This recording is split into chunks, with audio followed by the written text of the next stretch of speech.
महर्षि मेघा ने कहा, दैत्यराज की आज्ञा पाकर चंड और मुंड चतुरंगिनी सेना को साथ लेकर हथियार उठाए हुए देवी से लड़ने के लिए चल दिए।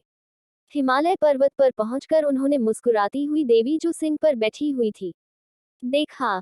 जब असुर उनको पकड़ने के लिए तलवारें लेकर उनकी ओर बढ़े, तब अंबिका को उन पर बड़ा क्रोध आया और मारे क्रोध के उनका मुख काला पड़ गया, उनकी भृकुटियां चढ़ गई और उनके ललाट में से अत्यंत भयंकर तथा अत्यंत विस्तृत मुख वाली लाल आंखों वाली काली प्रकट हुई, जो कि अपने हाथों में तलवार और पाश लिए हुई थी। वह विचित्र खड्ग धारण किए हुए थी तथा चीते के चर्म की साड़ी एवं नरमुंडों की माला पहन रखी थी।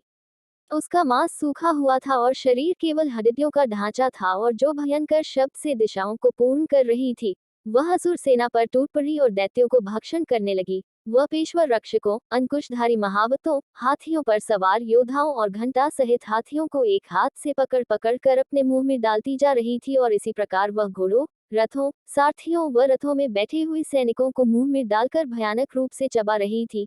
किसी के केश पकड़कर, किसी की गर्दन पकड़कर, किसी के पैरों से दबाकर और किसी दैत्य को छाती से मसलकर मार रही थी। वह दैत्य के छोड़े हुए बड़े बड़े अस्त्र शस्त्रों को मुंह में पकड़कर और क्रोध में भर उनको दांतों से पीस रही थी। उसने बड़े बड़े असुर भक्षण कर डाले, कितनों को रौंद डाला और कितने ही उसकी मार के मारे भाग गए। कितनों को उसने तलवार से मार डाला, कितनों को अपने दांतों से समाप्त कर दिया, और इस प्रकार से देवी ने क्षण भर में संपूर्ण दैत्य सेना को नष्ट कर दिया।